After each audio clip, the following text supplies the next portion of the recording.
You're listening to Moon Monkey. On this episode, we're going to be talking about Lady Bird, directed by Greta Gerwig. So Christine Lady Bird McPherson is trapped in the little town of Sacramento. She's at Catholic school. She really has about one friend, and she's got dyed hair. She's picked her own name. She's kind of rebelling. It's a coming of age kind of movie, but more than that, I think, anyway. But really, she's just wanting to get out of there. She wants to go to the East Coast and mingle with all the cultural people, the poets and the writers and the singers and everything. She wants to get out of Sacramento, but she's not really taking into account what that will mean for everyone else around her, and is pretty much just being quite self-centered when we find out at the start of the movie. Yeah, it's just sort of a character study about sort of a small town girl who wants to sort of spread her wings and get away from her beginnings or her family, I suppose, and her surroundings that she feels sort of trapped in. Like, she feels as though, I think, she can't express herself. Yeah. And, wants to get away from that system. And she's, just trying to find herself in amongst all these other people who while she has her own issues, about everybody else does too, and we kind of find out throughout the movie. It's a really great cast. Yeah. Greta Gerwig is first time directing. Not that you'd know it because it's such a good movie. It's really well directed, really well written as well. I don't feel like there's any bit of dialogue that is wasted in this movie. Oh yeah, the script was really good, and some really believable characters, and some of the set pieces as well. Like the set pieces or some of the scenes were just really fantastic. Yeah, and it kind of has a momentum through it. Like there's real drama, but then comedy as well. Like it does a great job of putting the drama and comedy together. Yeah, in a way that some films just fall flat. No, it's fantastic. Yeah, I was never bored throughout this movie, and I hung on every word. Yeah, I had Saorsie Ronan playing Lady Bird, gives a fantastic performance.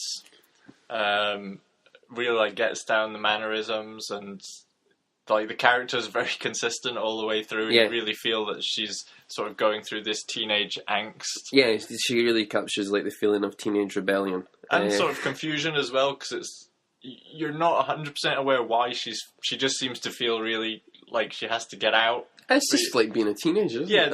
That's the thing, it's just teenage rebelliousness.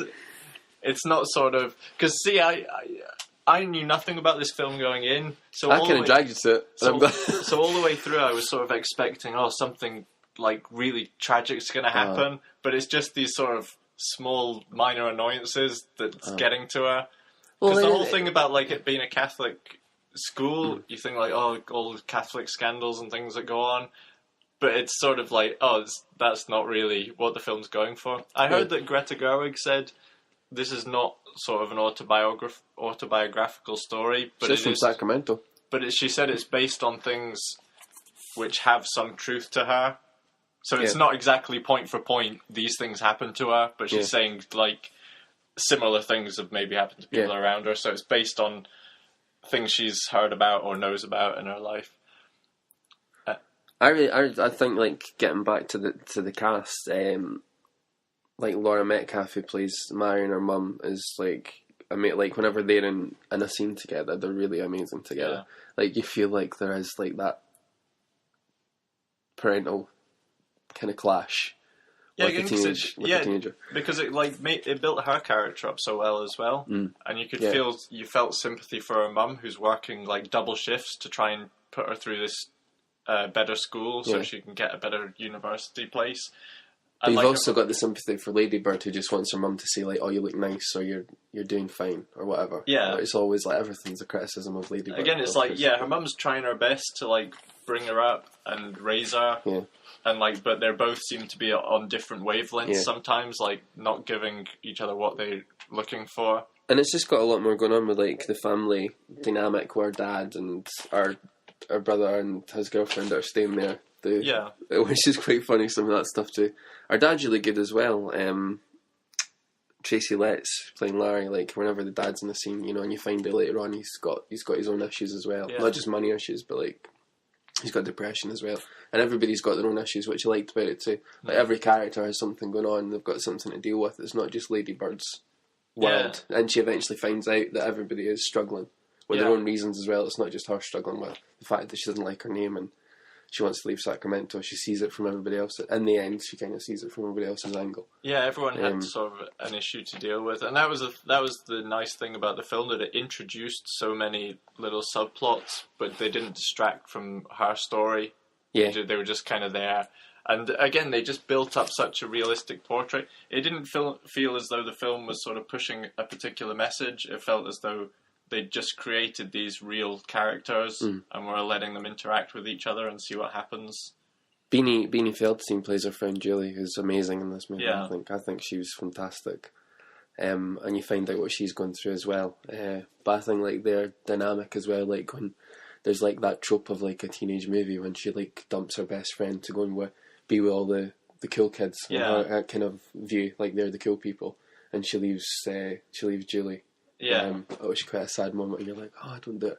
But yeah, it's just really good, and like her two different love interests as well, like Danny and Kyle are very different people in a lot of ways. Yeah. And she finds out like the cool people necessarily aren't really the cool, nice people that they portray on the outside.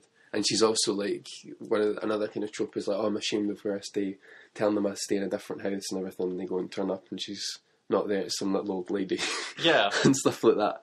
That it plays on a lot of things, but it's like got a lot more depth to it. It's not just like a coming of age movie. It's like, for me, it was so much more like I'm not a teenager anymore, but I still love this movie. But I imagine I would have loved it as a teenager as well. Yeah, it's like problems that a lot of people can relate to, and I suppose teenagers especially, when it's like your first love and breaking up and falling out with friends and things, like everything seems much more important and real at that time of your life.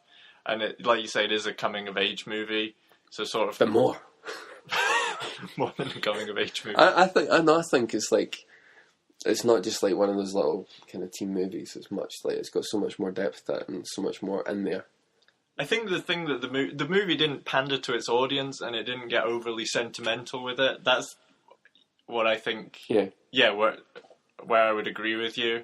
Like a lot of the movies, they have the real sort of upbeat ending, and like everything turns out okay. Whereas this film, like I say, it's not a tragedy by any means, but it's sort of much more mellow approach and kind of a more level-headed look at teenage life.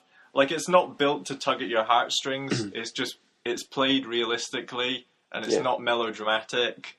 It's just, great acting and like we said, a fantastic script that brings the characters to life. And you can sense sort of Saorsie Ronan's awkwardness when she's talking to boys, or like her and her friend have a great chemistry together. So everything just feels so believable and so real. From the first sort of like moments, the scene in the car with her and her mum, you're just brought right inside that world. Yeah. And you can believe that those two characters are really having that conversation. For every like nice moment she has, there's always like something goes wrong. Or she thinks, well, this is going to be great, and it's not. And like, she's always searching for a way to make her feel like loved or feel belonging or something. And eventually she finds out, no matter how uncool like her family is or where she stays or Julie might be, like they're always there for her. Yeah. And she then appreciates just everything. Well, that was the thing. The film took so many twists and turns, and you were never sure where it was going. So it really put you in her headspace. That like she's confused, like she doesn't know whether to pursue this boy or be with her friend or like deal with her family or what they're going through. So you're kind of in the same position as her. Like, I've no idea how this is going to resolve itself or what's going to happen. So that's it helped you sort of empathize with the character. So overall, I loved it. Really liked it. I think like the casting was superb. The script was great. It looks good. It has a nice indie movie sensibility, and it's just got a lot of depth to it. And I think it will be one of those movies that will be appreciated like years and years along the line. It'll be like one of those classic kind of, like we think about now, like 80s teen movies. I think this would be like one of the ones that people go back to. And stuff like that. But yeah, like all the cast was great. Like even little supporting ones. There was even like from The Nun and the guy that was doing the coach doing the everything. Really funny line. There was like everything was just great about this movie. I really liked it, and it was nice to have something with a lot of character driven stuff in it. Yeah, it's definitely like a good time and a really well made movie. So that was our review of Lady Bird. Make sure to like and subscribe, and we'll be back again soon with another review.